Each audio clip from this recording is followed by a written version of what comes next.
good evening, and welcome to the very first episode of Serious Sundays. Yo, what's happening, people?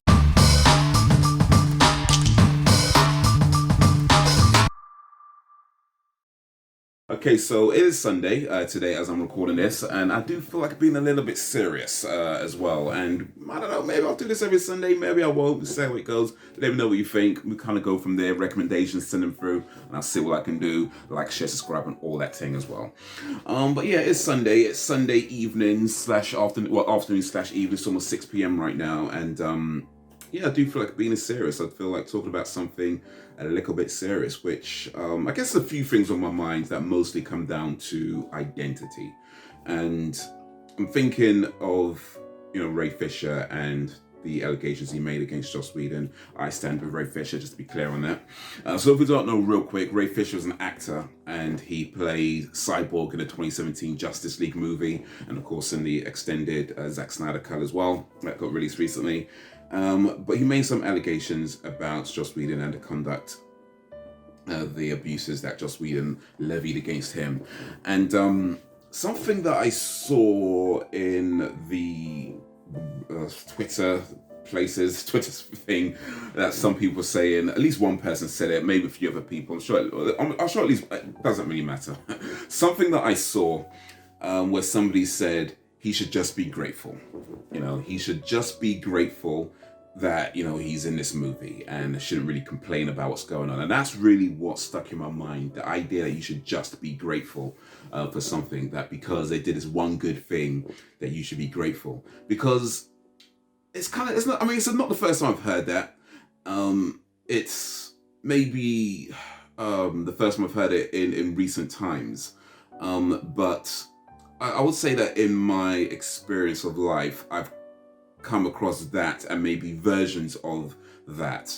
And that's probably why it's stuck with me so much, this idea that you should just be grateful. Unfortunately, I've had some experience with work where, things didn't go so well. Working in a place where somebody was being really rude, abusive, swearing, that sort of thing. And, after reporting it, nothing seems to be happening. It's a typical sort of, oh yeah, we'll talk to him, but nothing seemed to happen. Taking it to HR and them seeming like they're going to do something, but then not really doing anything in the end. And ended up leaving the place. But what was kind of interesting for me is that when I was talking about this with some other people who work there, because it turns out that, one, I'm not the only one that was happening to, but it was just all case of how people kind of responded. This general idea of, oh, just don't worry about it, don't worry about it, just keep your head down, and don't say, you're only saying, but it's just going to make it worse for yourself, just keep your head down. So it's a similar kind of idea of, just be grateful that you've got this job.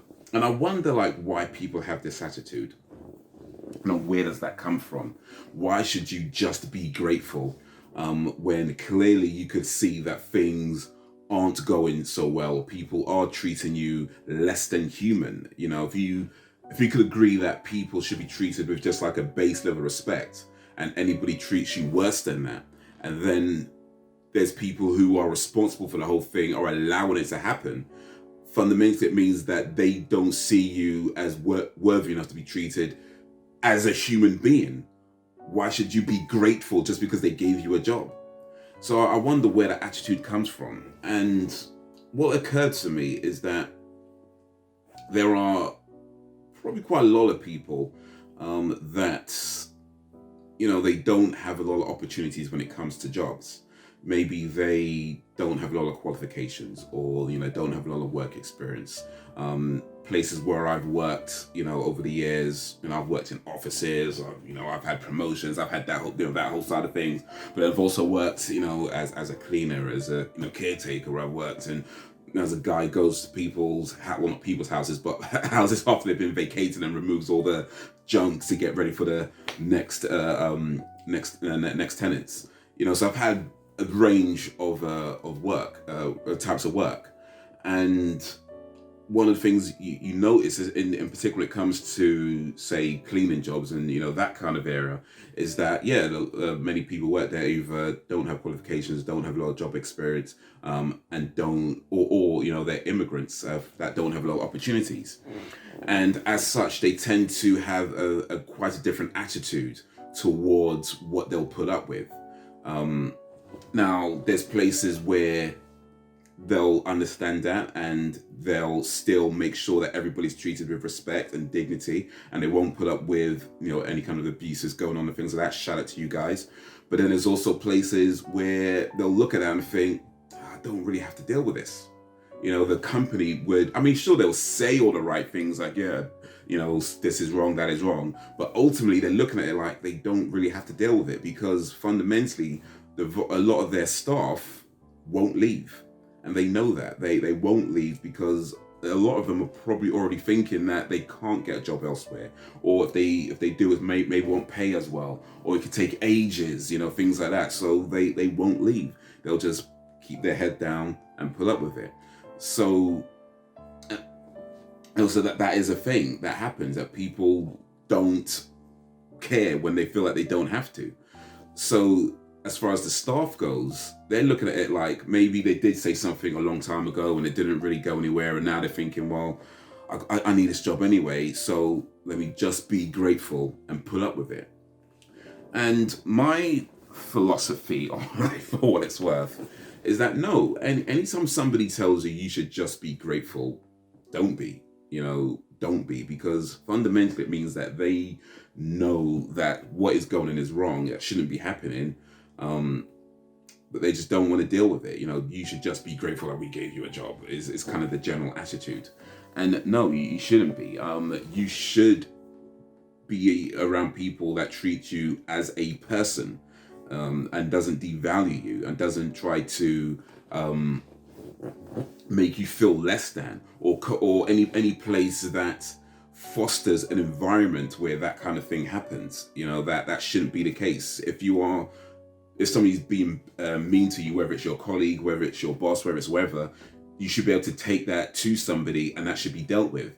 And if it's not being dealt with, that should not be considered acceptable, just because, you ain't going to leave anyway because you can't get another job anyway, so why should we have to deal with it? That's effectively what is happening. And no, you should not accept that. And so, what I was saying before, I think a lot of this comes down to identity. I think, and maybe this is me. You tell me, but this is just in my view and in my experience, that I find that there are people who find something that they attach to, and when you attach that thing becomes your identity. And when it becomes your identity, it's very difficult to remove yourself from that. And you become maybe more willing to put up with certain things because it's just who I am. It's just what I do. This is what I do. This is who I am. And no, it's not. That does not have to be who you are. I think one of the things that a lot of people don't do is figure out who they are. Figure out who are you. When you consider the fact that, when we're kids, we're being told what to do by our parents. We go to school, we get told what to do by our teachers. We go to our jobs, we get told to do by our bosses. And then throughout all of that, we have these messages from society about man should be this way, women should be this way, and so on and so forth. And all of that is going to play an effect on you, not knowing who you are in the end.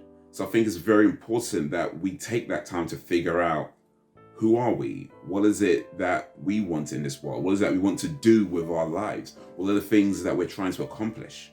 Because I think when we don't do that, it becomes very easy to attach yourself to pretty much the first thing that might give you any form or any sense of accomplishment or any sense of belonging. The first thing that kind of comes along and does that.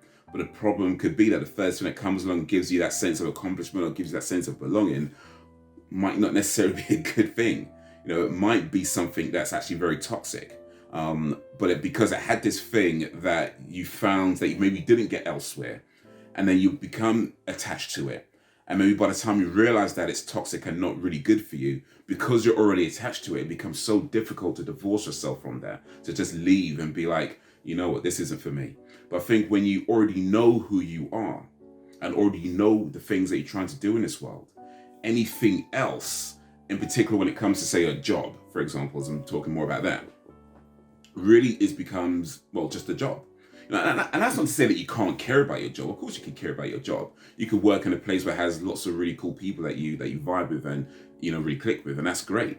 But ultimately you understand that it's a job. It's something that you do to support your life and not something that you do to replace your life, So having that in your mind clear of who you are and what you're trying to do in this world, and things you're trying to do in this world, anything else becomes helps that. And the moment it stops helping, the moment it becomes a hindrance or a distraction from who you are, it's very easy, well, maybe not very easy, but certainly easier to just be like, you know what, this is not for me. I need to be apart from this and be somewhere else.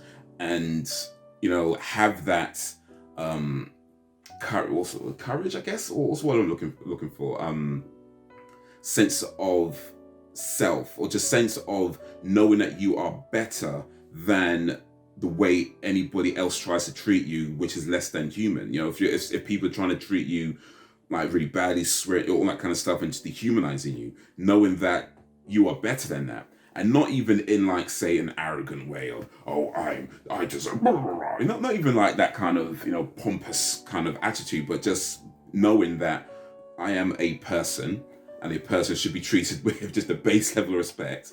And any place where you are, or any people that you're around that are treating you less than that, knowing that you are better than that, and that's not something you could be around, because that would be a distraction from what you are actually trying to do, to be yourself, to be fully you, unapologetically you in this world, because you only get, one life to live. And the more time you spend, more time you spend dealing or being in places that don't let you be you, the more time you spend not being you. And you got to know that you are worth something. Who you are, that's got to be worth something. It's not like you're here just to pay bills and die. Like, your life is worth something. And it could take a while to figure what that is. We have so many messages around and throughout our lives, and I get it. I'm not trying to dog on anybody. Like, people tell you things and people give you advice with good intentions for the most part, but ultimately it creates a lot of messages and a lot of things that come to you about what is it that I'm supposed to be doing. So yeah, I think it's very important to take that time to just figure out, who are you? What is it that you actually want to do in this world? And are the things that are in your life right now helping you in some way, or are they hindering you, in some way? And if they're hindering you, can they be changed, or do they just need to go? Because you need to be you, unapologetically you, nothing but you, the whole of you. But first you need to figure out who you are. But yeah, that's my that's my rambling for today. Yeah, hopefully that means something to somebody. If it does, great. Hopefully it means something good to somebody. Let me say that. Hopefully it means something good to somebody. I'm not trying to. This world's confusing enough as it is. I'm not trying to add to that confusion, but hopefully that meant something good to somebody. If it did, that's awesome. If it didn't, then I'm sorry. So only mistakes are mine. All good is from God. Only mistakes are mine. Yeah, that's gonna be it for now, guys. Till whenever, if ever. Peace.